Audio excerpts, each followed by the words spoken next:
Hello there, welcome to NTV English News Bulletin. I am Bhavana Casey. In the beginning, we have the headlines.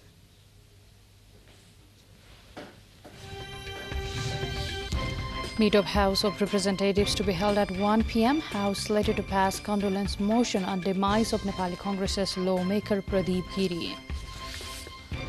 Department of Passports in Kathmandu overwhelmed with service seekers from across the country, unmanaged crowd and middlemen adding more difficulty. Pakistan's former Prime Minister Imran Khan under police probe. Investigators say Khan made threats against state officials following a political rally. A national cricket team leaving for Kenya today to play T20 International and 3-match ODI series in Kenya.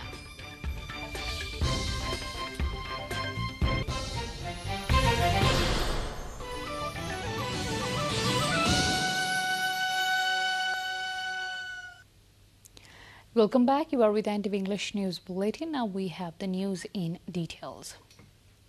The meeting of the House of Representatives is scheduled to be held at 1 p.m. this afternoon. The Parliament is scheduled to pass a condolence motion on demise of Nepali Congress's parliamentarian Pradeep Giri, according to the Parliament Secretariat. The meeting will end after endorsing the condolence motion, as the House cannot conduct other businesses after that, as per the parliamentary practice. Member of the House of Representatives and social thinker, Giri passed away on Saturday at the age of 74.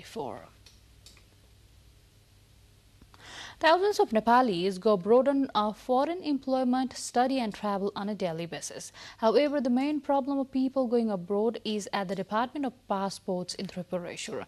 Hundreds of people are crowded every day for making new passports, renewing the old passports and making the lost passports. The department is struggling to endure the overwhelming crowd of passport makers, whereas middlemen are conning the passport makers. People from outside the Kathmandu Valley are prone to be cheated, as the middlemen take money promising them to make it easier by filling up e-passport forms. However, they disappear after that. In addition, their added days in Kathmandu Valley are further increasing their spendings. There is an added concern that going abroad will be stopped due to delay in making the e-passport. According to the department, e-passports are being distributed from the district administration offices of all 77 districts and 17 local administrations. The department prints 6,000 passports on a daily basis. Cases of dengue is on a rise in hilly districts along the Tharai districts of late. In Palpa, the hospitals are seeing the surge in patients seeking the treatment. District Health Office Palpa said 20 persons were found to be infected with dengue in the last 3 months. Most of the patients are found in Tansen Municipality and Ramba Rural Municipality. According to the Epidemiology and Disease Control Division, 59 districts, including all 3 of the Kathmandu Valley, as well as some mountainous districts like Jumla and Kalikot, have reported dengue cases. With this update, time to go for a short break, but still to come we have. Welcome back. You are with the NTV English News Bulletin. Now we have the updates from the international front.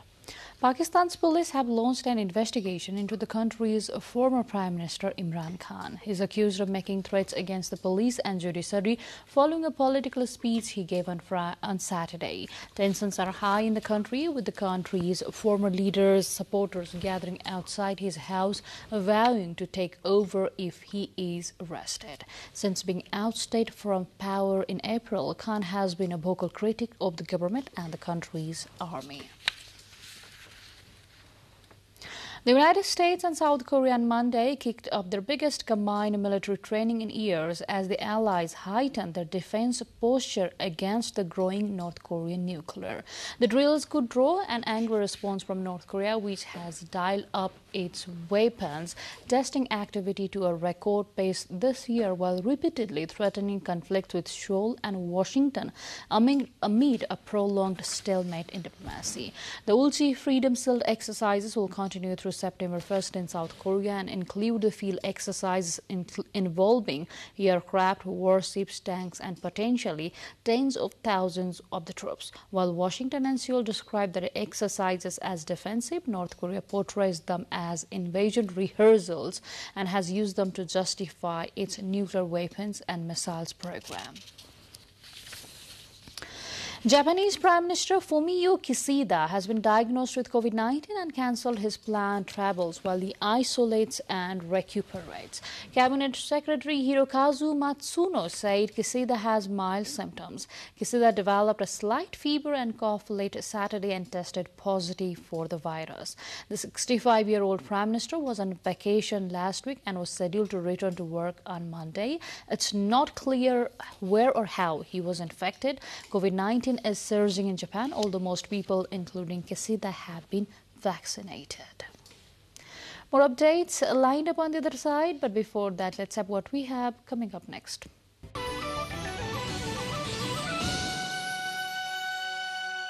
Welcome back. You are with NTV English News Bulletin. Now to more updates from the international front.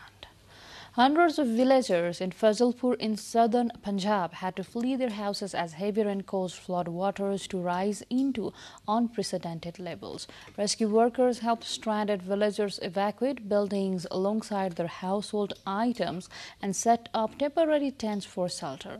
Since mid-June, the severe floods in the south have swollen the rivers and damaged highways, bridges, and disrupting the traffic. More than 9,000 homes have been fully destroyed or partially damaged.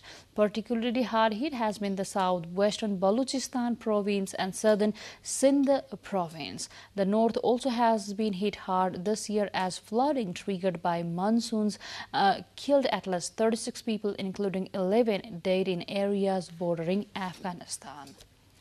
The Beirut port grain silos continued their slow collapse on Sunday. The remaining part of the silos are slowly crumbling after a fire broke out due to the fermenting grains. The grains had started fermenting and ignited in summer heat last month. Firefighters and Lebanese army were unable to put it out, and it has been smoldering for weeks. The 50-year-old, 48-meter tall silos had withstood the force of the explosion 2 years ago. More updates lined up on the other side, but before that, let's have what we have coming up next.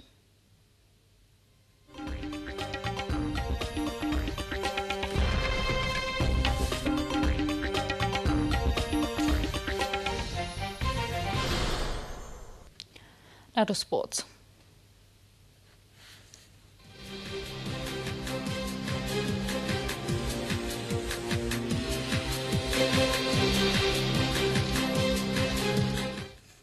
The national cricket team is leaving for Kenya to play T20 and ODI cricket. According to Cricket Association of Nepal, the Nepali team will fly to Kenya at 4 p.m. today. According to CAN, Nepal will play a 5-match T20 international and 3-match ODI series with Kenya. The 5-match T20 series will be held from August 25 to 30, while the 3-match ODI series will run from September 2nd to 5. The Kenya tour will be the maiden assignment of Manoj Prabhakar as the head coach. Prabhakar was recently appointed as the head coach of the Nepali cricket team.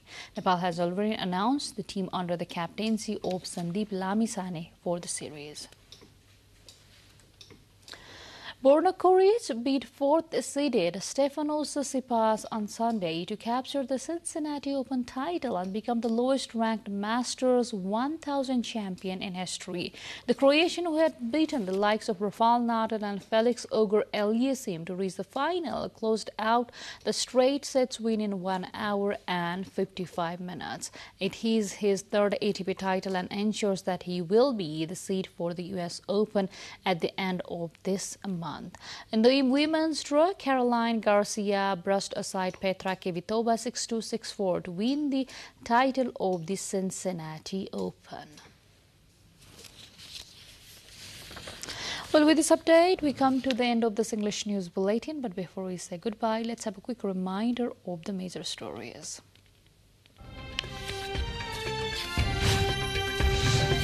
Meet of House of Representatives called at 1 p.m. House to pass condolence motion on demise of Congress lawmaker Pradeep Giri.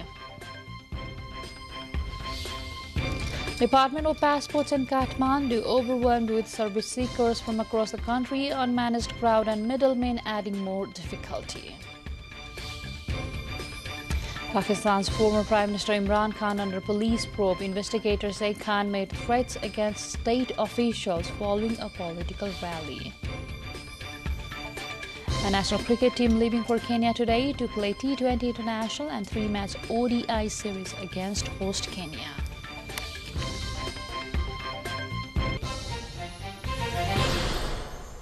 Well, that's all we have in this edition of English News Bulletin. We shall see you again with next round of English Bulletin at 6 in the evening. Till then, have a great time ahead and stay tuned with us. Namaste.